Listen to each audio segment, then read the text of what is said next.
আসসালামু আলাইকুম বন্ধুরা, আমরা যারা ইলেকট্রনিক্স বিভিন্ন প্রজেক্ট তৈরি করি বা পাওয়ার ইলেকট্রনিক্সের সাথে যারা যুক্ত, আইপিএস, ইউপিএস, সোলার সিস্টেম বা এ ধরনের কাজে যারা জড়িত, অবশ্যই আমাদের কিন্তু এম্পিয়ার মাপার প্রয়োজন হয়। সেক্ষেত্রে আপনারা এই এম্পিয়ার মিটারটি দেখতে পারেন। এটি আজকে রিভিউ করব। এটি ডিসি এসি উভয় ক্ষেত্রে কাজ করবে। এক কথায় বলতে গেলে সকল মিটারের দাদা। তো এইটাতে কিন্তু খুব সুন্দর একটা ব্যাগ সাথে পেয়ে যাবেন। এটা দিয়ে কিন্তু আপনার ডায়োড, রেজিস্টর, ওহম, ক্যাপাসিটার এগুলো মাপতে পারবেন। ডিসি এম্পিয়ার, ভোল্টেজ এগুলো তো মাপতেই পারবেন। তো এখানে একটা ইউজার ম্যানুয়াল আছে, যেটা আমাদের কোনো সময় কাজেই লাগে না আর কি বলতে গেলে।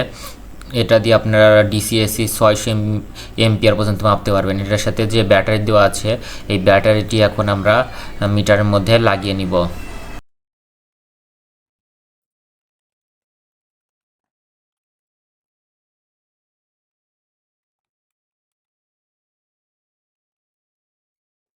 তো দেখুন, মিটারে ব্যাটারি লাগানোর পর মিটারটি চালু হয়ে গেছে। আর আপনারা এটা অবশ্যই কাজ করার পর বন্ধ রাখবেন, তাহলে ব্যাটারিটা দীর্ঘদিন যাবে ব্যাটারিটি। এটা দিয়ে ভোল্টেজ, এটা দিয়ে ডায়োড, রেজিস্টর মাপা যায়, এটা দিয়ে আপনার হার্টস মাপা যায়, তার ফ্রিকোয়েন্সিও কিন্তু মাপা যায়, এম্পিয়ার মাপা যায়। এই সিলেক্টর বাটন সিলেক্ট করে ডিসিএসি সিলেক্ট করে দিতে হবে। ডিফল্টভাবে ডিসিতে দেওয়া থাকে এম্পিয়ারের ক্ষেত্রে। আর যখন ভোল্ট মাপবেন, ওটা ডিফল্টভাবে হচ্ছে আপনার এসিতে দেওয়া থাকে।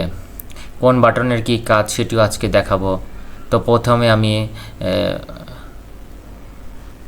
নেগেটিভ পজিটিভ যে প্রুফ রয়েছে সেগুলো লাগিয়ে নিলাম। এখন দেখুন, আমি হচ্ছে রেজিস্টার মাপার যে ওহমের চিহ্ন আছে বা ডায়োডের চিহ্ন আছে সেটা দিয়ে দিলাম। দেখুন, এটাতে কিলো ওহম আমি সিলেক্ট করতেছি। তারপরে হচ্ছে ডায়োডের চিহ্ন আসছে, অর্থাৎ ডায়োড মাপা যাবে এটা দিয়ে। তারপরে ক্যাপাসিটার মাপার জন্য এইটা, ওহম মাপার জন্য এটা হচ্ছে কিলো ওহমের। আপনারা চাইলে অটোতেও দিয়ে দিতে পারেন, এটা এখনও অটোতে দেওয়া আছে, ওহম এবং কিলো ওহম। তো এই রেজিস্টারটির মান আমি আপনাদেরকে বের করে দেখাচ্ছি। আমি সরাসরি ধরলাম। এগুলো অ্যানালগ মিটার দিয়ে করতে গেলে কত কষ্ট হতো, তাই না?